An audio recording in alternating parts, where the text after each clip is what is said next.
This batter has wheels, no doubt. Look at him go. He turned this hit into an easy stand-up triple.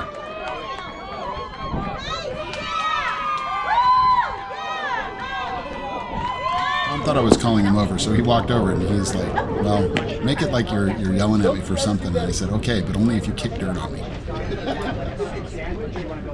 The spin move pickoff maneuver is legal under all rule sets, but unless he steps back off the pitcher's plate with his pivot foot, he can't feint to first base. So you can see right here, he's still in contact with a pitching plate, and this is where he gets the balk call.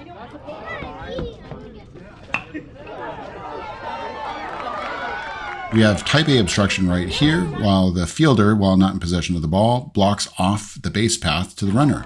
For some reason this season, I have not been calling time on these type A obstruction calls, and I really should.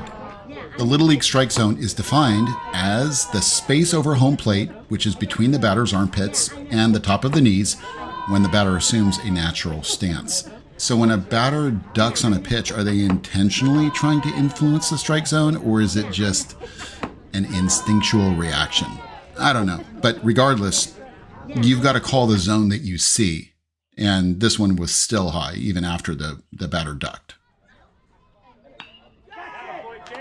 This was a hard hit ball that just continued to trail off to the left side of the field.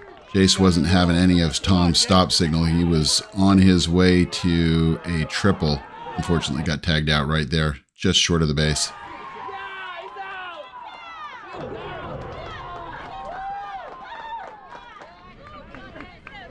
In Little League, you're entitled to a courtesy runner when there's 2 outs and your pitcher or your catcher of record are on base. Now, the intent is to speed up play by allowing your pitcher and catcher to get ready for the next inning. However, the way the rule is worded, it doesn't really address whether your pitcher and catcher of record are actually going to continue pitching or catching the next inning. So there's a bit of a loophole here.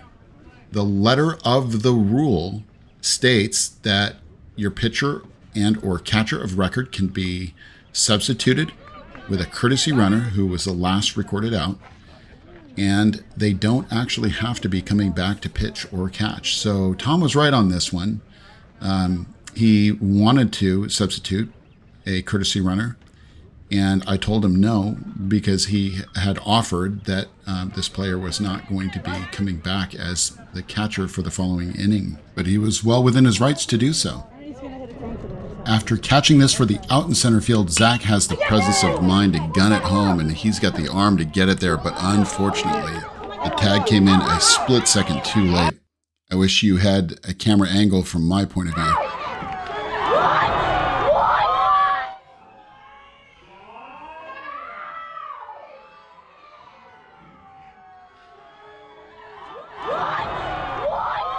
I've been sitting on this game breakdown for about 2 weeks now, and it's primarily from this clip right here, because I was agonizing over how to handle it. Are you blind? I can deal with chirping and pounding on the backstop, but comments like this, not acceptable. You'll notice that I never include misconduct, like egregious misconduct or ejections, in my YouTube clips. I don't care about promoting my channel with sensational content like ejections. I don't care about how many views it gets, and it doesn't make me any money. It's my priority with publishing my game breakdowns to YouTube is really so I could learn and get better, and other umpires can learn from my mistakes and from some of these rules discussions. So I had a dilemma about whether I should include this clip in my game breakdown or not. And I decided to include it because the offender was off camera, so they can't be identified. And it's an important conversation to be had, because unless you have been living under a rock, you know that we have a nationwide shortage of game officials. It's not just baseball. There are less and less people that are willing to step up and face the ridicule and the comments and the disrespect from fans. My own view on this is that it comes from professional sports, where not only is this behavior tolerated, but it's made into a spectacle for fan entertainment, especially Major League Baseball, where you'll often have managers coming out of the dugout just to get ejected to fire their team up. In some cases, they don't even care about what the calls were. So by watching Major League Baseball, we are actually training our fans to treat our umpires horribly. And it creates a vicious cycle where every season we have less and less resources to work with and more games that go uncovered. And we have to change this culture. And I hope that if I can just reach one person with this video, then that will have been a success for me. So let's talk about the rules and what you can do and some of the tools at your disposal to deal with fan misconduct. First of all, let's talk about jurisdiction, because we are only responsible for conduct that's on the field. If there are fans that are misbehaving, that are off the field, it is the responsibility of, in Little League, a member of the board of directors. And in different levels, you might have a game or school administrator in high school and above that are responsible for dealing with that type of issue. You can suspend the game. And in this case, you'll notice that I asked both managers to take the kids and put them in the dugout because the spectator refused to leave. And then I was able to find a league official who addressed it and made sure that the spectator left.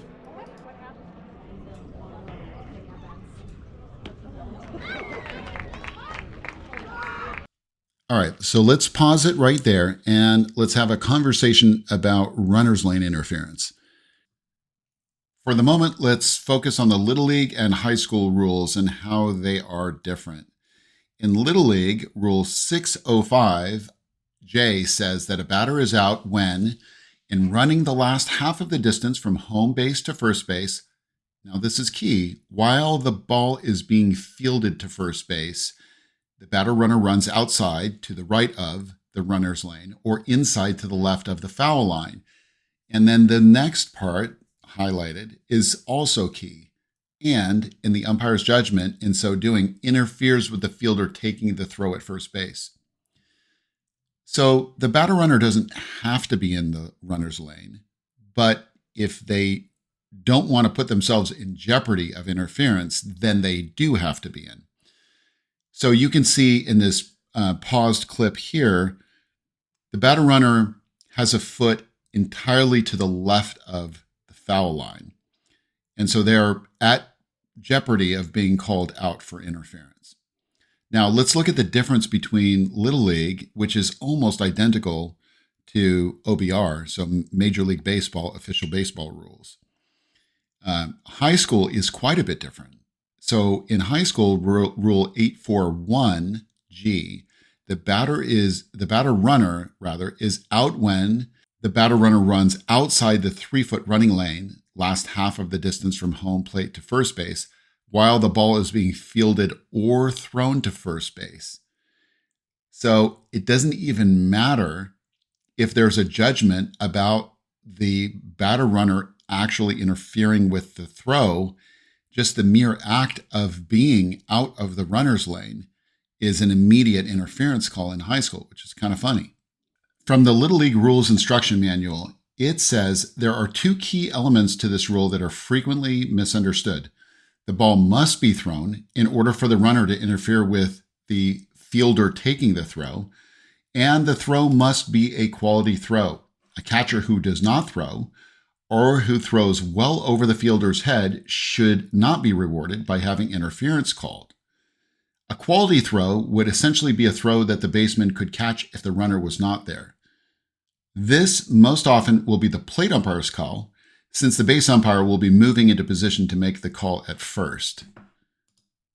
Now, unlike Little League and OBR, in college, you could also judge whether the act of the batter runner being there altered the throw in a way that caused the interference.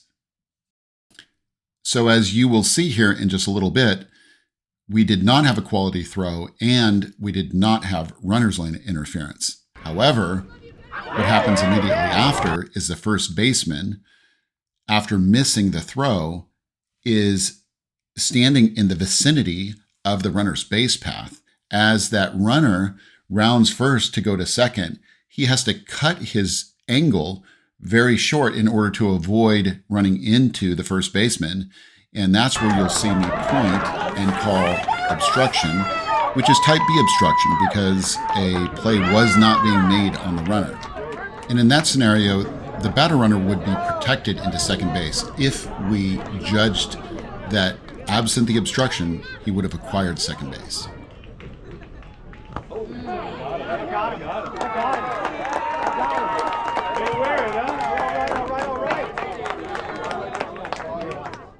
I completely get the excitement of the visiting team here because this game was a battle back and forth, and these runs were important.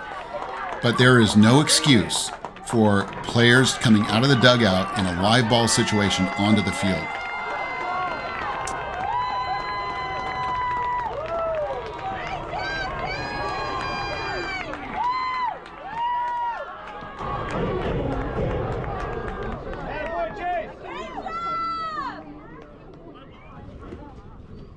Yeah, Jaden, just like that. Woo! They wanted to intentionally walk Zach, but there was so much screaming from the visitors' side of the field, both from the dugout and from the spectators. Every time he tried to talk to me, I couldn't hear. So he had to repeat himself like 3 or 4 times before I got the message that it was an intentional base on balls.